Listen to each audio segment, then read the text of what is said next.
Let's make a Guinness World Record cake pop.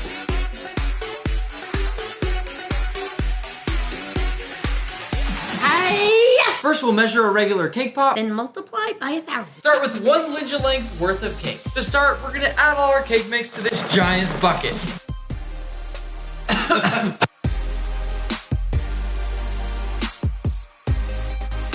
Then we go in with our liquid eggs, and we'll toss in a few sticks of butter. And last but not least, a little water. Now it's time to mix it all up.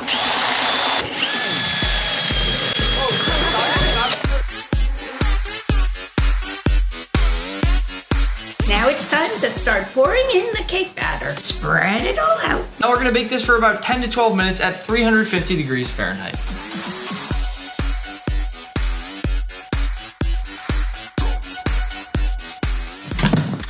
We want it as fine as possible. Now it's time to crumble all that cake up before we mix it with our frosting. Step aside, Linja.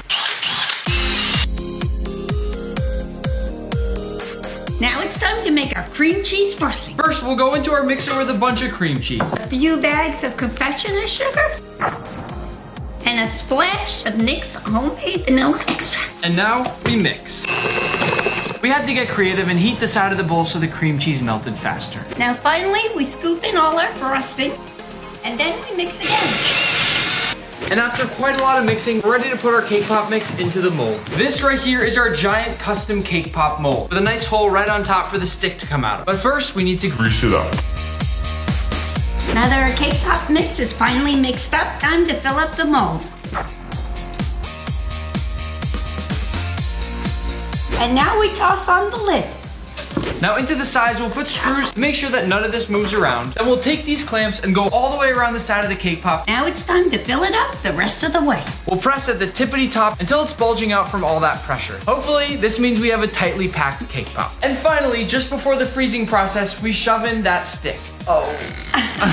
Now we're gonna take all our dry ice outside and add it to the big cooler.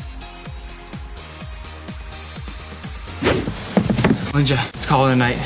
It's been sitting overnight. Let's take this off and see how it looks on the inside. Oh my God, Linja. Oh, Linja, it looks like we made a bomb. Oh my gosh, I bet the FBI is watching us. They do. We added more dry ice around the cake pop this morning to make sure it was super hyper frozen. So before we bring it upstairs, it's time to take care of our royal icing. 4 cups of powdered sugar. Then 3 tablespoons of meringue powder. And 9 tablespoons of water.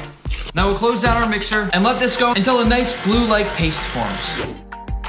Now that we've made our royal icing, it's time to lift this upstairs. Oh, baby. Oh, wow. First things first, let's take off these wedges. Now pull up the clamp. Now I'm gonna take off the top piece. Linja, we did it. And then it's time to take out the entire cake pop. Whoa! How do you feel right now? Oh, this is awesome. For this next step, we're putting on our royal icing, which will go all over the cake pop with. This stuff dries really, really hard and fast. And all we need is a nice thin layer around so we can add our sprinkles. It's sprinkle time. With the addition of this stick, our cake pop is complete, and now we have to weigh the entire thing at once because every last thing counts. The stick, the sprinkles, the cake pop, we need to weigh it all. This has to be 30 kilograms to beat the world record. 1, 2, 3. 44.240. We have a world record, folks. Now we wait to hear from Guinness. We have no idea how long it'll take them to look through all the information here. But hopefully we get the record. Just for reference, this giant cake pop right here is over 1,000 times heavier than this little one right here. Nick, why is yours so small? Now I'll cut off a slice. Delicious. We got the record. I'm gonna go surprise Linja in New Jersey. Oh my gosh! That is fantastic. Don't even think about breaking our record.